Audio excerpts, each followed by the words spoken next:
정미자의 손이 떨렸습니다. 남편 박인호의 모니터에 붉은 선이 일정하게 움직이다 갑자기 뚝 떨어져 경고음이 울렸어요. 의사들이 분주히 움직이는 가운데 정미자는 자신의 가슴을 부여잡았죠. 심장이 멎는 듯한 고통이 밀려왔습니다. 이건 남편의 심장이 아니라 자신의 심장이 무너지는 것 같았어요. 박인호 씨, 안정이 안 됩니다. 중환자실로 옮기겠습니다. 간호사의 목소리가 멀리서 들려왔습니다. 정미자는 그 소리를 듣고도 움직일 수 없었어요. 남편이 실려나가는 모습을 멍하니 바라보면서 손에 쥐고 있던 작은 지갑을 열었습니다. 그 안에는 접힌 사진 한 장이 있었어요. 10살 아들 준서의 웃는 얼굴이었죠. 준서야, 내 아빠가 이젠 정말 힘드시구나. 20번째 기일이 지났지만 정미자는 여전히 아들의 사진을 가슴에 품고 다녔습니다. 10살이던 그날 학교에서 돌아오는 길에 준서가 사라졌어요. 경찰은 사건 발생 3년 후에 수사를 접었지만 정미자의 마음속엔 여전히 그날의 아픔이 생생했죠. 병원 복도에 홀로 앉아 있는데 의사 한 명이 단호한 발걸음으로 중환자실 쪽으로 걸어갔습니다. 그의 뒷모습에서 묘한 친숙함이 느껴졌어요. 정미자는 고개를 들었지만 의사는 이미 문을 열고 들어간 뒤였습니다. 정미자는 기도했어요. 남편만이라도 곁에 남아주길. 아들을 잃은 후 20년 삶은 온통 기다림이었습니다. 처음엔 문이 열릴 때마다 준서가 들어올 것처럼 심장이 뛰었죠. 그러다 희망이 서서히 사라지고 이젠 그저 반쯤 죽은 마음으로 살아가고 있었어요. 전화벨이 울려도 누군가 문을 두드려도 더 이상 뛰지 않는 심장. 남편마저 떠나면 정미자에겐 아무것도 남지 않을 터였습니다. 보호자분 들어오세요. 간호사가 정미자를 불렀어요. 정미자는 떨리는 다리로 중환자실로 향했습니다. 문을 열자 몇 명의 의사가 남편 옆에 서 있었어요. 그중 한 명이 몸을 돌려 정미자를 바라보았습니다. 환자 상태가 좋지 않습니다. 응급수술이 필요해요. 맞은편에 선 젊은 의사의 단호하고 차분한 목소리였어요. 정미자는 그의 얼굴을 보지 못했습니다. 그저 마음속으로 제발이라는 말만 되뇌었죠. 지금 준비하겠습니다. 수술 동의서를 작성해 주세요. 의사가 팔을 걷어올리며 차트를 확인했습니다. 그 순간 정미자의 시선이 의사의 팔에 고정되었어요. 왼쪽 팔목 위쪽, 엄지손가락만한 자국이 있었습니다. 심장이 멎는 듯한 충격이 정미자를 덮쳤어요. 그 흉터는 준서의 것과 똑같았습니다. 정미자의 눈에서 세상이 천천히 흐려졌습니다. 그 흉터는 준서가 5살 때 뜨거운 물에 데어 생긴 것과 똑같았어요. 타원형의 약간 일그러진 모양, 마치 작은 나라의 지도 같은 형태였죠. 세상에 똑같은 흉터는 없다고들 하잖아요. 정미자는 숨을 쉴 수 없었습니다. 괜찮으세요? 간호사가 정미자의 어깨를 잡아주었어요. 정미자는 겨우 고개를 끄덕였습니다. 의사는 이미 수술실 준비를 위해 자리를 떠난 뒤였죠. 정미자는 간호사에게 물었습니다. 방금 그 의사 선생님 누구시죠? 한준 선생님이세요. 미국에서 오신 흉부외과 전문의입니다. 굉장히 실력이 좋으신데 얼마 전에 한국으로 돌아오셨어요. 정미자의 머릿속이 복잡해졌습니다. 한준이라, 준서가 아니라. 하지만 그 흉터는 분명 준서의 것과 같았어요. 우연일까? 이런 우연이 있을 수 있을까? 정미자는 간호사에게 다시 물었습니다. 그 선생님, 나이가 어떻게 되시나요? 32살이라고 들었어요. 굉장히 어린 나이에 미국에서 의사가 되셨대요. 10살에 실종되었던 준서가 살아있다면 지금 30살이 되었을 텐데 나이도 맞지 않았습니다. 정미자는 혼란스러웠어요. 그래도 그 흉터가 자꾸 눈앞에 아른거렸죠. 수술이 시작되고 6시간이 흘렀습니다. 정미자는 기도실에 앉아 묵주를 돌리며 남편을 위해 또 자신의 어지러운 마음을 위해 기도했어요. 문이 열리고 간호사가 들어왔습니다. 박인호님 보호자분이세요? 수술이 끝났습니다. 정미자는 심장이 멎는 듯한 순간을 다시 경험했어요. 간호사의 표정에서 결과를 읽어내려 애썼습니다. 수술, 어떻게 됐나요? 성공적이었습니다. 한준 선생님께서 정말 불가능한 일을 해내셨어요. 사실 저희도 희망이 크지 않았는데, 간호사의 말에 정미자는 눈물을 터뜨렸습니다. 살았다. 남편이 살았어요. 기쁨과 안도감과 혼란이 한꺼번에 밀려왔습니다. 회복실로 옮겨진 남편의 얼굴은 창백했지만 호흡은 안정적이었어요. 정미자는 남편의 손을 잡고 앉아 있었습니다. 그때 문이 열리며 한준이 들어왔어요. 한준은 차트를 보며 말했습니다. 다행히 상태가 안정적입니다. 앞으로 며칠은 집중 관찰이 필요하지만 예후는 좋을 것 같네요. 정미자는 한준의 얼굴을 바라보았어요. 낯선 얼굴이었지만 어딘가 모르게 익숙했습니다. 특히 그 눈매, 준서를 닮았어요. 아니, 어쩌면 정미자의 간절함이 만들어낸 착각일지도 모르겠습니다. 정말 감사합니다, 선생님. 정미자는 떨리는 목소리로 말했어요. 한준은 고개를 가볍게 끄덕이며 미소 지었습니다. 그 미소에서 정미자는 어린 준서의 모습을 떠올렸어요. 심장이 빠르게 뛰기 시작했죠. 실례지만 선생님 팔의 흉터는. 한준의 표정이 살짝 경직되었습니다. 그는 무의식적으로 소매를 내리며 대답했어요. 어릴 때 사고로 다친 겁니다. 별것 아니에요. 그날 밤 정미자는 잠을 이루지 못했어요. 그 흉터와 익숙한 눈매, 그리고 어딘가 낯익은 분위기까지 모든 것이 준서를 떠올리게 했습니다.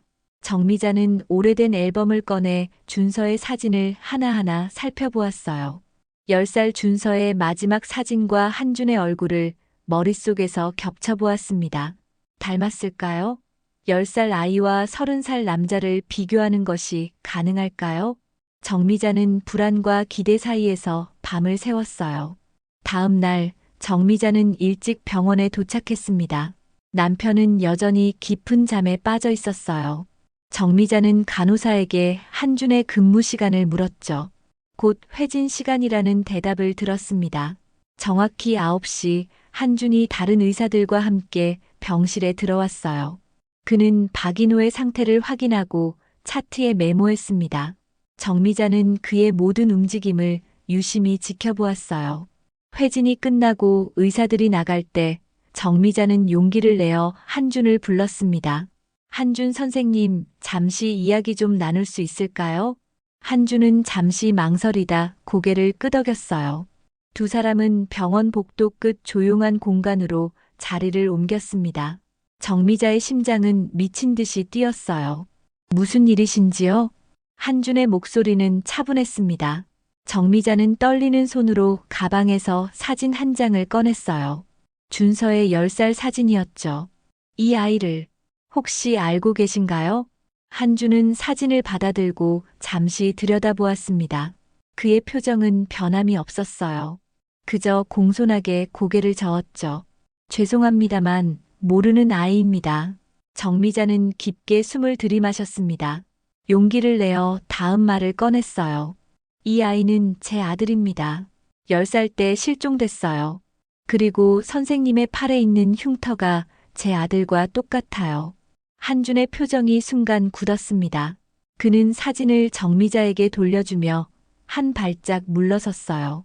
아, 그런 거였군요. 한준의 목소리에 서늘함이 감돌았습니다.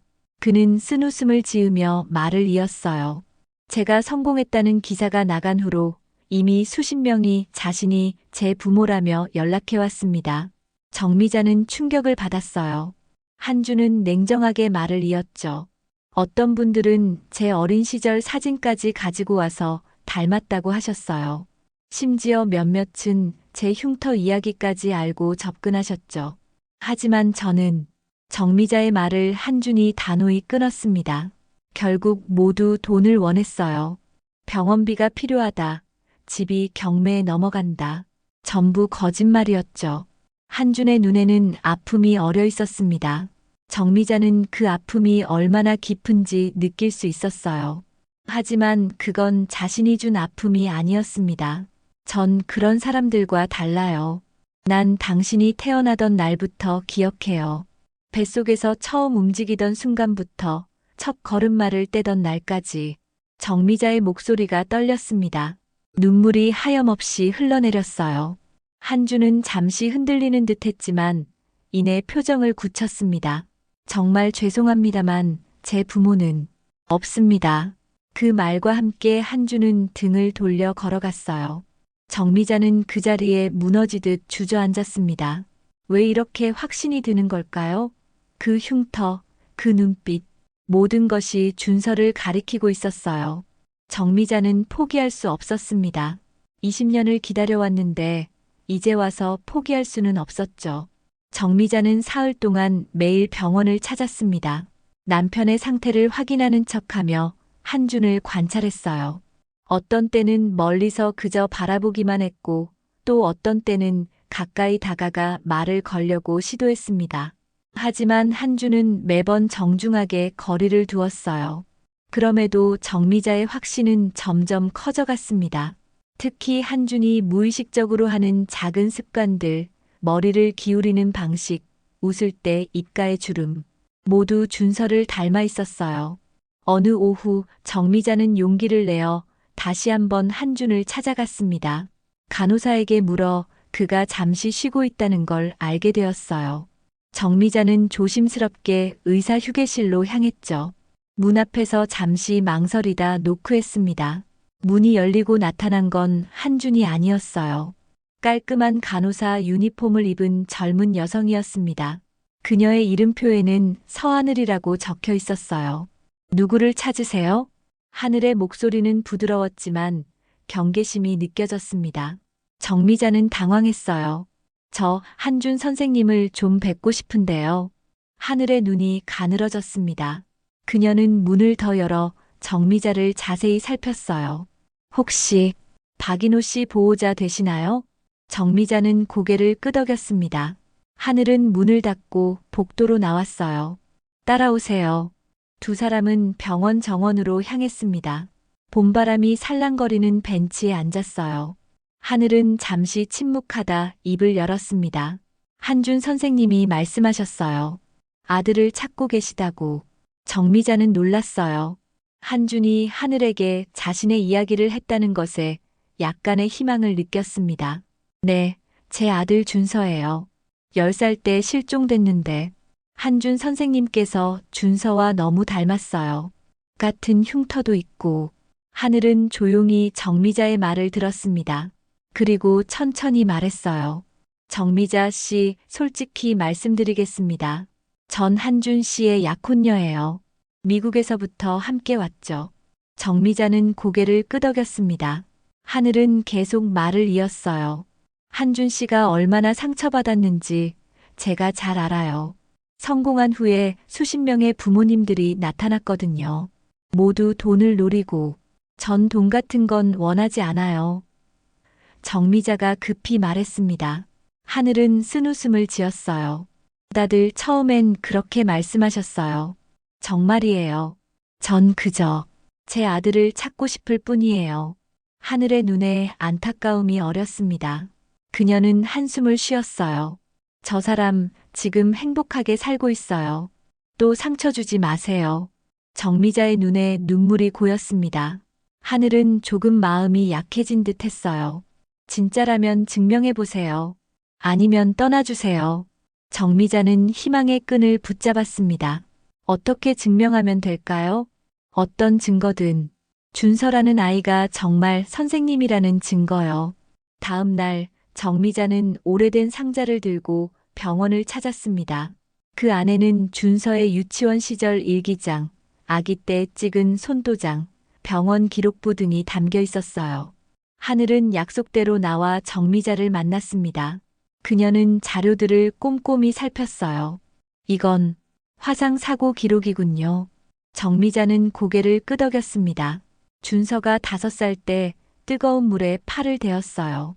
그때 생긴 흉터가 한준 선생님 팔에 있는 것과 똑같아요. 하늘의 표정이 복잡해졌습니다. 그녀도 한준의 흉터를 알고 있었죠. 하늘은 생각에 잠겼어요. 이걸 한준 씨에게 보여드려도 될까요? 정미자는 희망에 차 고개를 끄덕였습니다. 하지만 하늘은 다시 단호해졌어요. 그래도 전 저 사람이 다시 무너지는 걸 보기 싫어요. 진짜든 아니든 그건 중요하지 않아요. 지금의 한준 씨를 지키는 게 더 중요하죠. 그날 저녁 정미자는 마지막 카드를 꺼내들었습니다. 병원 로비에서 한준이 퇴근하는 모습을 기다렸어요. 한준이 나타나자 정미자는 그에게 다가갔습니다. 선생님, 마지막으로 한 가지만 부탁드릴게요. 한준은 지친 표정으로 정미자를 바라보았습니다. 그가 입을 열기도 전에 정미자가 말했어요. DNA 검사를 해주세요. 그게 부정적으로 나오면 더 이상 찾아오지 않을게요. 한준은 잠시 침묵했습니다. 그의 눈에서 복잡한 감정이 읽혔어요. 마침내 그가 입을 열었습니다. 좋습니다. 하지만 검사 결과가 어떻게 나오든 이게 마지막이어야 해요. 정미자는 눈물을 참으며 고개를 끄덕였어요. 검사는 다음 날 이루어졌습니다. 한주는 아무 말 없이 검체를 제공했고 정미자도 자신의 검체를 남겼어요. 결과는 일주일 후에 나올 예정이었습니다. 그 일주일은 정미자에게 영원처럼 느껴졌어요. 매일 밤 잠들기 전 준서의 사진을 보며 기도했습니다. 제발, 제발 맞기를. 남편 박인호는 회복 중이었고 가끔 깨어나 정미자의 손을 꼭 잡아주었어요. 정미자는 아직 남편에게 한준에 대한 의심을 말하지 않았습니다. 먼저 확실해져야 했어요. 결과가 나오는 날 정미자는 아침부터 병원에 있었습니다. 약속된 시간에 따로 마련된 상담실에서 검사 결과를 받기로 했어요. 정미자는 떨리는 마음으로 시간을 기다렸습니다. 상담실 문이 열리고 한준이 들어왔어요. 그의 표정은 읽기 어려웠습니다. 뒤이어 하늘이 들어왔고 마지막으로 검사를 진행한 의사가 들어왔어요. 검사 결과가 나왔습니다. 담당 의사가 봉투를 열어 서류를 꺼냈습니다. 정미자의 심장이 거세게 뛰었어요. 모자 관계 확률이 99.9999% 일치합니다. 정미자의 눈에서 눈물이 쏟아졌습니다. 그녀는 한준을 바라보았어요. 한준의 얼굴은 창백했습니다. 하늘은 놀란 표정으로 한준의 손을 잡았어요. 준서야. 정미자가 떨리는 목소리로 불렀습니다. 한준은 고개를 들어 정미자를 바라보았어요. 그의 눈에도 눈물이 고여 있었습니다. 하지만 그는 천천히 고개를 저었죠. 죄송합니다. 그게 지금 제 삶을 바꾸진 않아요. 정미자는 충격으로 그 자리에 얼어붙었어요. 담당 의사와 하늘도 놀란 표정이었습니다. 한준 씨. 하늘이 작은 목소리로 불렀어요. 한준은 일어서며 말했습니다. 전 한준입니다. 박준서가 아니에요. 제 인생은 한준으로 살아왔고 앞으로도 그럴 겁니다. 정미자는 눈물을 흘리며 애원했어요. 아들아, 20년이나 너를 찾았어. 제발. 한준은 문 쪽으로 몸을 돌렸습니다. 그리고 이렇게 덧붙였어요. 그쪽이 진짜 어머니라면 왜 20년이나 절 못 찾았죠? 어디 있었어요, 그동안? 그 말과 함께 한준은 상담실을 나갔습니다. 하늘은 미안한 표정으로 정미자를 바라보았어요. 그리고 한준을 따라 나갔죠.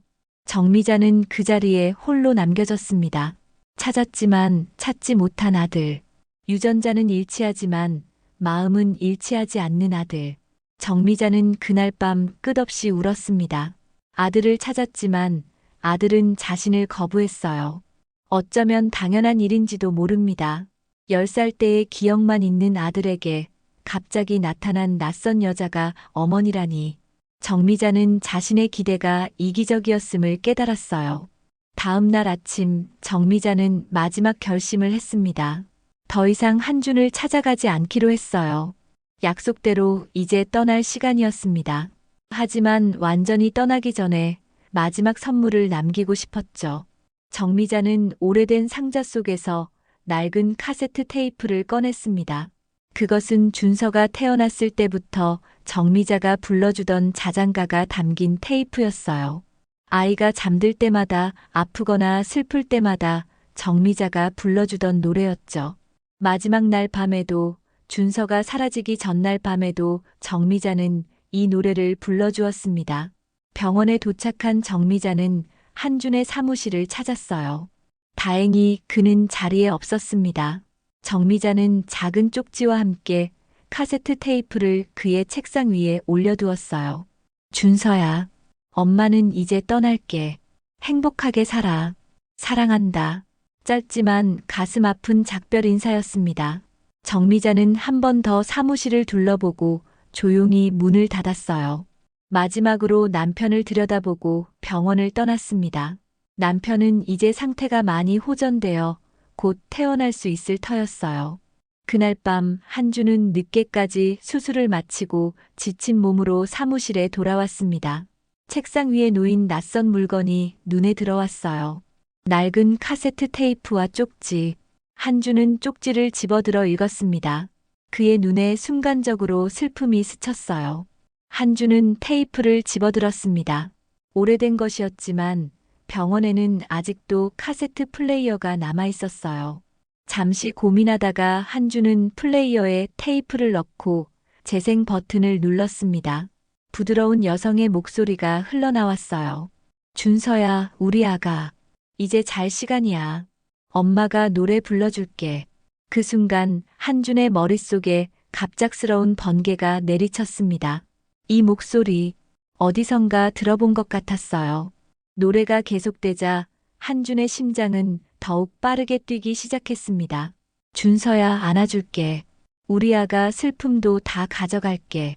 갑자기 한준의 눈앞에 이미지가 떠올랐어요. 작은 침대, 부드러운 이불, 그리고 이 노래를 부르는 여자의 얼굴. 너무 오랫동안 잊고 있던 기억이 작은 구멍을 뚫고 쏟아져 들어오기 시작했습니다. 한준의 손이 떨렸어요. 그는 쏟아지는 땀을 닦으며 의자에 깊이 몸을 묻었습니다. 노래는 계속되었고 기억의 조각들이 점점 더 선명해졌어요. 학교 앞, 낯선 사람, 차 안으로 끌려 들어가던 순간, 두려움과 공포, 그리고 엄마를 찾던 절망적인 외침. 한주는 갑자기 일어나 헉헉거리며 숨을 몰아쉬었습니다. 그의 눈에서는 눈물이 흐르고 있었어요. 이것은 악몽이 아니었습니다. 기억이었어요. 너무 오랫동안 봉인되어 있던, 그러나 결코 사라지지 않았던 기억. 그날 밤 한주는 잠을 이루지 못했어요. 그는 테이프를 반복해서 들었고 매번 더 많은 기억이 돌아왔습니다. 어린 시절의 집, 엄마의 손길, 아빠와 함께했던 주말 산책, 그리고 그 끔찍한 납치 사건과 이후의 일들까지. 새벽녘 한주는 자신의 삶이 거짓 위에 세워졌음을 완전히 깨달았어요. 그는 박준서였습니다. 그리고 정미자는 정말 그의 어머니였어요. 한주는 떨리는 손으로 전화기를 집어들었습니다. 하늘에게 전화를 걸었어요. 하늘아, 내가. 기억이 돌아왔어. 하늘의 놀란 목소리가 들렸습니다. 한준 씨, 정말요? 응, 난 정말 박준서야. 그리고 정미자 씨가 내 어머니야. 아침이 밝았을 때 한주는 정미자의 집 앞에 서 있었습니다. 하늘이 찾아준 주소였어요. 한준의 심장은 미친 듯이 뛰고 있었습니다. 어제까지만 해도 확고하게 거부했던 진실을 이제 그는 직면해야 했어요. 현관 앞에서 한참을 망설이다 한준은 마침내 초인종을 눌렀습니다. 잠시 후 문이 열렸고 정미자가 나타났어요. 그녀의 눈은 부어 있었고 얼굴은 피로로 가득했습니다. 준서야. 정미자의 목소리는 작았지만 그 안에 담긴 감정은 거대했어요. 한주는 말없이 고개를 숙였습니다. 두 사람은 한동안 아무 말도 하지 못했어요. 마침내 한준이 입을 열었습니다. 들어가도 될까요? 정미자는 문을 활짝 열어 한준을 맞이했어요. 거실은 소박했지만 따뜻했습니다. 벽에는 한준이 어릴 적 사진들이 걸려 있었어요. 한준은 천천히 사진들을 바라보았습니다. 어떤 것들은 희미하게 기억났고 어떤 것들은 전혀 기억나지 않았어요. 차라도 한잔 할래? 정미자의 목소리에 한주는 고개를 끄덕였습니다. 두 사람은 부엌 테이블에 마주 앉았어요. 정미자는 떨리는 손으로 찻잔을 내려놓았습니다. 어젯밤에 테이프를 들었어요. 한준의 말에 정미자의 눈이 촉촉해졌습니다. 그는 계속 말을 이었어요. 그 노래를 듣자마자 기억이 조금씩 돌아왔어요. 처음엔 조각조각이었는데 점점 더 선명해졌죠. 한준은 깊게 숨을 들이마셨습니다. 그리고 자신의 과거에 대해 말하기 시작했어요. 납치된 후에 무슨 일이 있었는지 정확히 기억나지 않아요. 그저 어느 날 제가 고아원에 있었고 아무도 저를 찾지 않았죠. 이후에 해외 입양이 되었고 한준의 목소리가 떨렸습니다. 정미자는 손을 뻗어 한준의 손을 잡았어요. 그의 손은 차가웠습니다. 양부모는 그다지 좋은 사람들이 아니었어요. 방임에 가까웠죠. 정미자의 눈에서 눈물이 흘러내렸습니다. 한준도 감정을 억누르기 어려워 보였어요. 혼자서 공부하고 장학금 받아 의대에 진학했어요. 성공한 후에 친부모를 찾으려고 노력했지만 한준은 잠시 말을 멈추었습니다. 그리고 고개를 숙여 정미자의 눈을 바라보았어요. 죄송합니다. 당신이 정말 그 사람이었다면 제가 너무 늦었죠. 정미자는 고개를 저었습니다. 그녀의 얼굴에는 슬픔과 기쁨이 뒤섞여 있었어요. 괜찮아. 널 다시 만난 것만으로 충분해. 한주는 갑자기 무릎을 꿇고 정미자 앞에 엎드렸습니다. 어깨가 떨리며 눈물이 흘러내렸어요. 정말 죄송해요. 어머니. 어머니라는 단어를 듣는 순간 정미자는 20년간의 고통이 한순간에 녹아내리는 것을 느꼈습니다.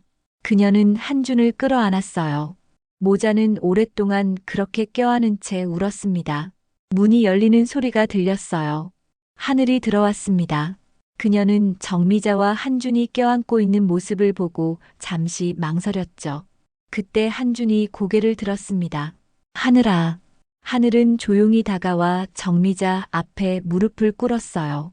그녀의 눈에도 눈물이 고여 있었습니다. 어머님, 정말 죄송해요. 제가 더 일찍 알아차렸어야 했는데. 정미자는 미소를 지으며 하늘의 손을 잡았습니다. 아니야, 고마워. 내가 준서를 잘 지켜줬잖아. 하늘은 고개를 들어 정미자를 바라보았어요. 그리고 조용히 말했습니다. 제가 잘 지켜왔어요. 그 사람, 혼자 외롭게 살지 않도록. 세 사람은 서로를 바라보며 미소 지었습니다.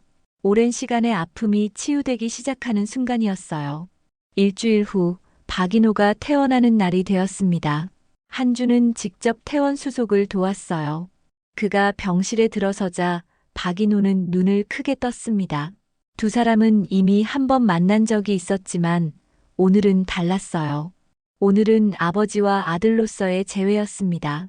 아버지, 한준의 목소리가 떨렸습니다. 박인호의 눈에 눈물이 고였어요. 그는 말은 많지 않았지만 그의 눈빛은 모든 것을 말해주고 있었습니다. 한준이 다가가자 박인호는 떨리는 손을 내밀었어요. 한준은 그 손을 꼭 잡았습니다. 준서야. 단 한마디였지만 그 안에는 20년의 그리움이 담겨 있었어요. 정미자는 두 사람을 바라보며 미소 지었습니다. 하늘도 옆에서 감동의 눈물을 흘렸어요. 퇴원 후 네 사람은 함께 정미자의 집으로 향했습니다.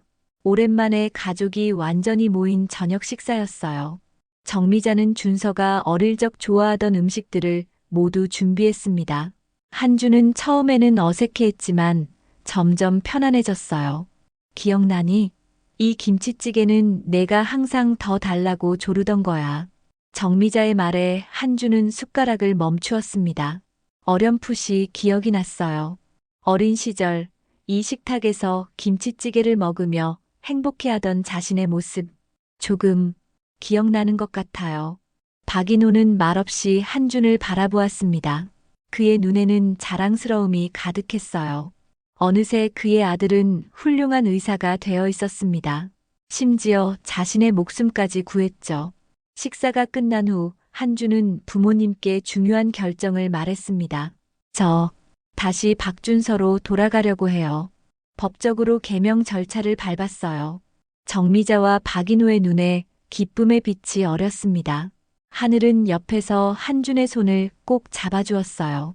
그리고 심장병 어린이들을 위한 진료소를 개설하려고 합니다.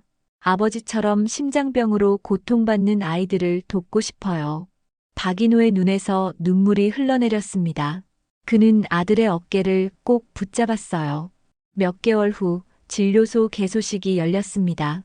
현대적인 시설을 갖춘 작은 병원이었지만 의미는 컸어요.